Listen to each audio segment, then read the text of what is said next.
कुछ गल्लां कहियां की बोलिया औरंगजेब कहंदा कि हैरान हां मैं जंजू तिलक नूं तुसीं धारदे भी नहीं जान दे रहे हो जंजू तिलक खातर इस गल नूं आप विचारदे भी नहीं तुसीं की लैना इन्हां काफरां तों छड्डो झगड़े करिए बिहार दी गल झगड़े दीन मजहब दे होण भावें तुसी करो अपने रब्बी प्यार दी गल जेकर तुसी शहीद हो भी गए तां बदल जानी कोई इत्थे खुदाई तां नहीं इस वास्ते अपनी जान देनी हजूर इहदे विच भी कोई तनाई तां नहीं। औरंगजेब ने राजनीति की चाल चलण की कोशिश की पर गुरु तेग बहादुर साहब जी महाराज ने बड़े ठरमे दे नाल ठोस जवाब दिता। की बोले बादशाह महाराज कहंदे औरंगजेब तेरे मन के अंदर बहुत भुलेखा नौवें पातशाह अगों जवाब दिता तू नहीं जानदा इश्क दी गल शाह जिन्ना चिर कुर्बानियां हुंदियां नहीं मसला धर्म दा हुंदा नहीं हल शाह असीं धक्के विरुद्ध जहाद कीता ये लोग चाहुंदे असीं धक्के विरुद्ध जहाद कीता नाल जुर्म दे सिर्फ लड़ाई साडी असीं पक्ष मजलूमां दा पूरदे हां ये लोग चाहुंदे ने अगवाई साडी साडा वैर इस्लाम दे नाल कोई ना हिंदू धर्म भी साडा कोई निशाना नहीं साडी तस्वीर दुश्मनी तस्वीर नाल कोई ना तिलक जंजू नाल साडा जरना भी नहीं असीं मुसलमान भी नानक दे दर आउंदा असी उस नूं भी इहो वसीस दिंदे धक्का हुंदा इस्लाम दे नाल जेकर ओहदे वास्ते भी अपना सीस दिंदे ये तां ठीक खुदाई नहीं बदल जानी पर तेरे जुल्म दा नशा तां तोड़ देंगे असी धक्के विरुद्ध कुर्बान हो के नवां होर इतिहास नूं मोड़ देंगे। जदों जदों भी संसार दे अंदर कोई जुल्म करू बादशाह ने फिर की समझाया कहंदे साडे खून चों पैदा हो शक्ति जो लड़ो हर जालिम सरकार दे नाल अगों जदों कोई जरबाना हथ चुकू भी सुटिया जाऊ तलवार दे नाल। गुरु तेग बहादुर साहब जी महाराज ने ऐसे ठोस शब्दां दे अंदर औरंगजेब नूं जवाब दिता। उस तो बाद उन्हें कोई देरी नहीं की फटाफट सजा सुनाई गई ते बादशाह ने भाना बताया।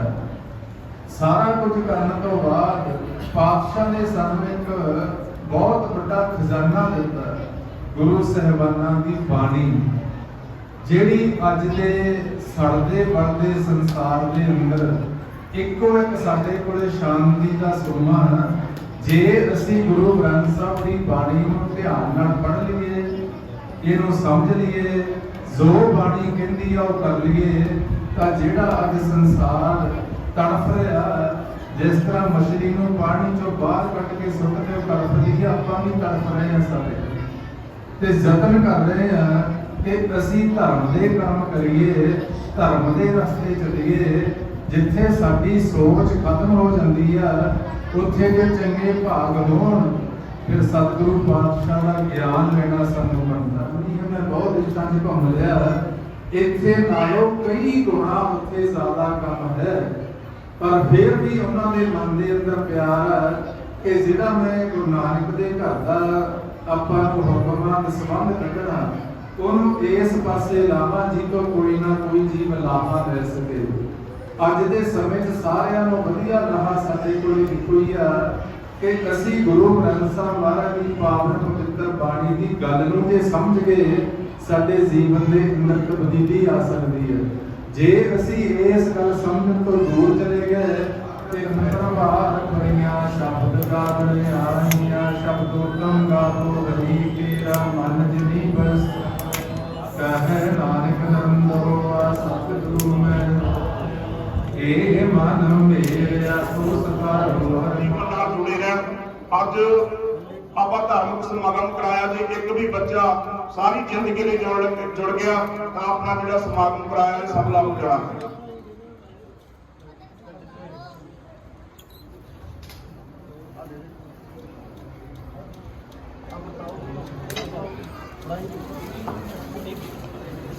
सो कीर्तन वाले बच्चों का सन्मान हो रहा है।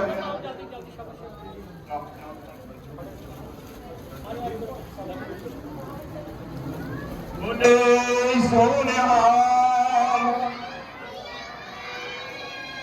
बोले सोनिया बात बात के बोला करो जगाना भाई। बोले सोनिया बोले सोनिया बोले सोनिया बोले सोनिया। सो बेनती है साडे सत्कारयोग वीर ਜਿਹੜੇ ਕਾਕੀ ਦੀ ਸਗਲਾਈ ਦਿੰਦੇ ਨੇ, ਸੋ ਉਹ ਭਾਈ ਉੱਪਰ ਦਰਬਾਰ ਸਾਹਿਬ ਦੇ ਵਿੱਚ ਪਹੁੰਚਣ ਦੀ ਕਿਰਪਾਲਤਾ ਕਰਨ। ਜਿਹੜੇ ਵੀਰ ਕੀਰਤਨ ਦੇ ਕਾਕੀ ਦੀ ਸਗਲਾਈ ਦਿੰਦੇ ਨੇ, ਸੋ ਸਨਮਾਨ ਕਰਦਾ ਕਿ ਬਾਅਦ ਚ ਕਰ ਰਿਹਾ। ਬੋਲੇ ਸੋਨਿਆ ਜਦੋਂ ਮੈਂ ਨਾਮ ਅਨਾਉਂਸ ਕਰਦਾ ਬੱਚਿਆਂ ਦੇ ਨਾਮ ਬੋਲਦਾ ਵਾਂ, ਨਾਲ ਹੀ ਜੁਗਾਰਾ ਛੱਡ ਦਿਆ ਕਰੋ। ਦੂਜੇ ਨੰਬਰ ਤੇ ਜਸਨਪ੍ਰੀਤ ਕੌਰ ਪੁੱਤਰੀ ਧਰਮਪਾਲ ਸਿੰਘ। ਬੋਲੇ ਸੋਨਿਹਾਲ। ਦੂਜੇ ਨੰਬਰ ਤੇ ਜਸਨਪ੍ਰੀਤ ਕੌਰ ਪੁੱਤਰੀ ਧਰਮਪਾਲ ਸਿੰਘ। 35 ਇੰਚ ਇਹਨਾਂ ਦੇ ਕੇਸ ਲੰਬੇ ਨੇ। ਸੋ ਫਸਟ ਪ੍ਰਾਈਜ਼ ਫਸਟ ਇਨਾਮ ਜਿਹੜਾ ਜਿੱਤਿਆ ਪਹਿਲੇ ਨੰਬਰ ਤੇ ਜਿਹੜੇ ਆਏ ਨੇ ਜਸਪ੍ਰੀਤ ਕੌਰ ਸੁਪੁੱਤਰੀ ਰੁਪਿੰਦਰ ਸਿੰਘ। ਇਹਨਾਂ ਦੇ 38 ਇੰਚ ਤੋਂ ਲੰਬੇ ਵਾਲ ਨੇ। ਜਸਪ੍ਰੀਤ ਕੌਰ ਸੁਪੁੱਤਰੀ ਰੁਪਿੰਦਰ ਸਿੰਘ। ਸੋ ਸਟੇਜ ਤੇ ਪਹੁੰਚਣ ਦੀ ਕਿਰਪਾਲਤਾ ਕਰੇ।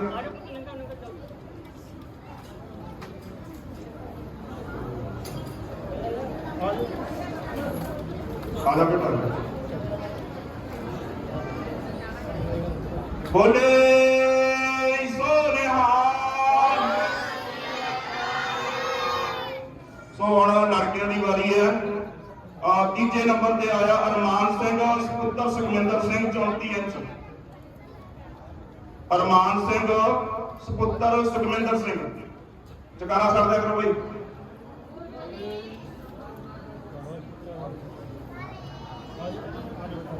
बोले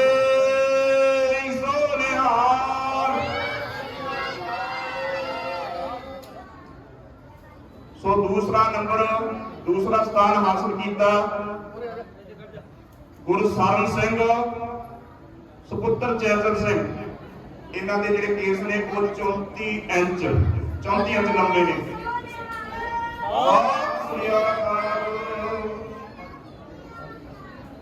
सो ये माता पिता का भी बहुत बहुत धन्यवाद है जिहड़े बच्चे नूं जिहड़े बच्चों नूं बाणी ते बाणी दे नाल जोड़न दा उपराला करदे ने।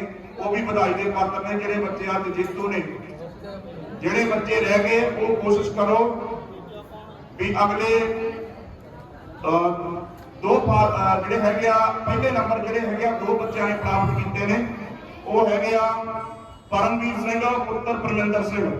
दूसरा हैगा हरमनदीप सिंह पुत्र तरसेम सिंह। बोले सोनिहाल।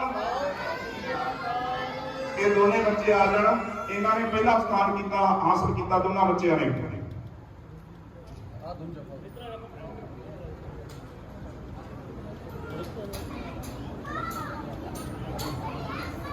बोले सोनिहाल। हरप्रीत सिंह हकूर द्वारा फिर बेनती है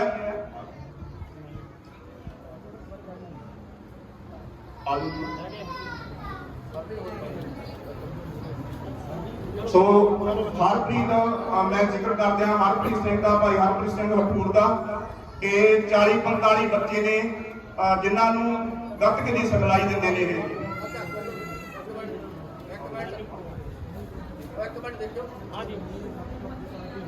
बोले सोनिहाल।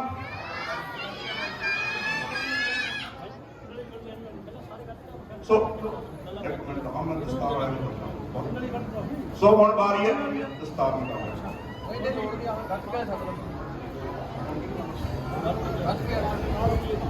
ਸੋ ਮੈਂ ਬੇਨਤੀ ਕਰਾਂ ਵਾਹਿਗੁਰੂ ਜੀ ਕੀ हम भी वो हैं जो कभी किसी के पीछे नहीं खड़े होते, आप खड़े हो जाते हैं।